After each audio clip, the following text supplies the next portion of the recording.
No, perdón, le apagué yo el micrófono, diputado, perdóneme. Gracias, Y presidente. le juro que no fue adrede. Gracias, presidente. Hace un par de años y durante el día de hoy venimos escuchando a los voceros económicos de la oposición tratando de hacer todo tipo de piruetas para tapar una realidad que para mí es clara como el agua. El gobierno de Macri llevó adelante el proceso de endeudamiento externo y fuga de capitales más intenso de la historia argentina. Y remarco de endeudamiento externo porque un concepto perdido en el debate público, donde se habla de la deuda pública, mezclando deudas de distinta denominación y características. La Argentina no tiene una crisis de deuda pública. La Argentina tiene una crisis de deuda externa, de deuda en dólares con acreedores externos y con el Fondo Monetario Internacional. Porque los genios de las finanzas dilapidaron en 2 años todo el crédito internacional y esa es la razón por la cual hoy estamos discutiendo esto. Por una decisión del gobierno de Mauricio Macri de pedirle al Fondo Monetario un rescate, no para la Argentina, sino para los fondos de inversión que habían venido a timbiar y querían sacar los dólares.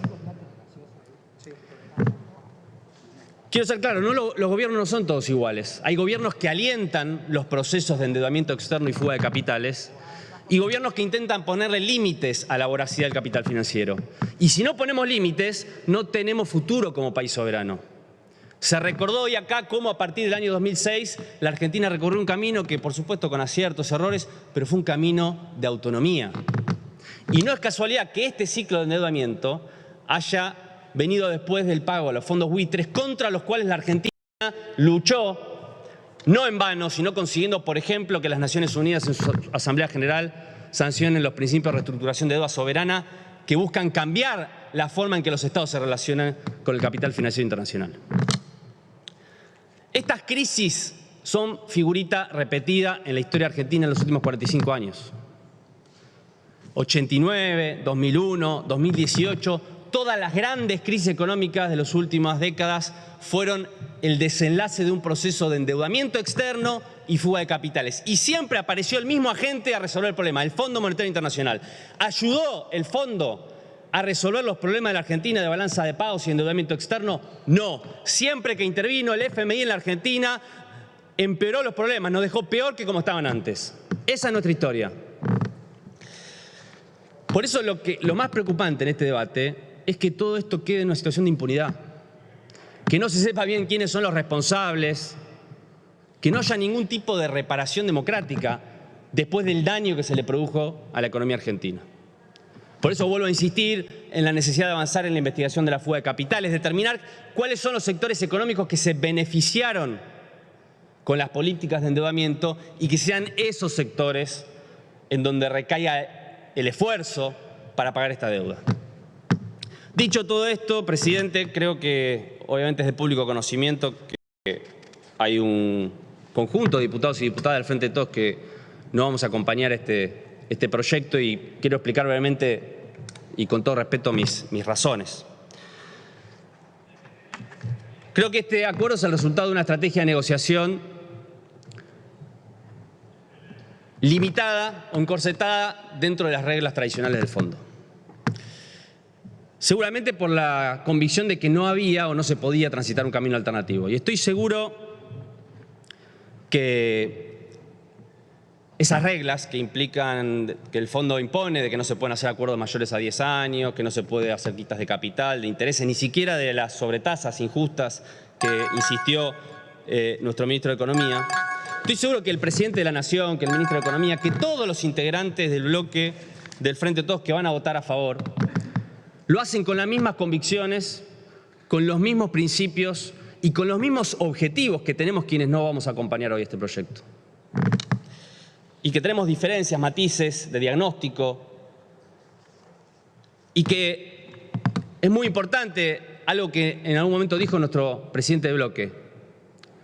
Las diferencias que tenemos entre quienes debatimos cuál es la mejor manera de resolver este problema, de cuál es el mejor camino para transitar, son infinitamente menores de las diferencias que tenemos con quienes generaron este problema.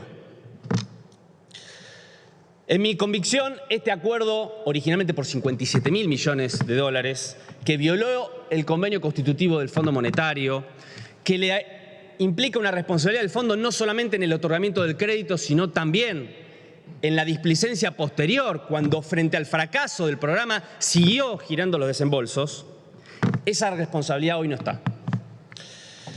Y el Fondo nos impone sus reglas como si fueran un mandato divino que no se pueden discutir. Tampoco creo que es evidente que con el acuerdo vayamos a conseguir la tranquilidad macroeconómica, porque las revisiones trimestrales nos someten a un escrutinio permanente en un contexto geopolítico global muy complicado, con precios de la energía que complican algunas de las metas, con un organismo eminentemente político. En definitiva, veo difícil que logremos un proceso de crecimiento sostenido, con expansión del mercado interno, con redistribución del ingreso, con las reglas actuales del fondo. Creo, presidente, que la Argentina tiene una deuda externa y tiene también una deuda interna, y nuestro compromiso es resolver las dos. Cada una de las medidas que está presente en el programa de las metas tiene una razón de ser. Mantener un dólar competitivo para acumular reservas, subir la tasa de interés para desalentar el ahorro en dólares, bajar el déficit fiscal para tener más estabilidad cambiaria, etcétera, etcétera. El problema es que cuando se aplica el conjunto de esas políticas, cuando se aplica una política de dólar competitivo, aumento de tarifas, reducción del déficit fiscal, aumento de la tasa de interés, contracción monetaria, todo eso junto, aún en el mejor escenario, que es que efectivamente se logre una consistencia macroeconómica y se cumplan las metas, veo difícil que eso sea compatible con una mejora sustancial en las condiciones de vida de nuestro pueblo. Corremos el riesgo, y esa es la razón de mi voto, de lograr una consistencia macroeconómica, pero no una consistencia social y por lo tanto una consistencia política. Tengo la convicción de que no es posible resolver el problema de la deuda externa sin afrontar la deuda interna. Incluso hemos hecho propuestas que conversamos con los distintos sectores de nuestro espacio político, como la del salario básico universal, para generar un piso de protección de ingresos a los sectores sin ingresos fijos en la Argentina,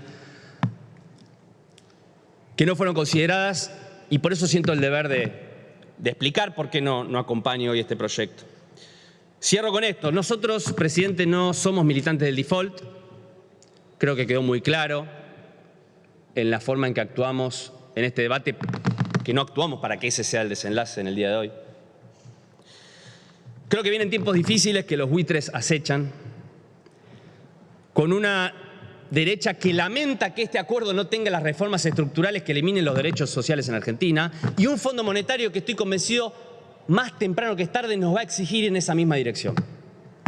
Y así con la misma convicción que decimos esto, con la misma firmeza que decimos esto, quiero decir que con esa misma convicción y firmeza estoy seguro que vamos a estar junto a todos nuestros compañeros de bloque y junto a nuestro gobierno luchando contra las presiones del Fondo Monetario Internacional y de la oposición que nos van a querer llevar por ese camino. Y estoy seguro, presidente, que en esas peleas que se van a venir en los próximos meses y en los próximos años va a haber absoluta unanimidad. Muchas gracias. Gracias, diputado Hagman.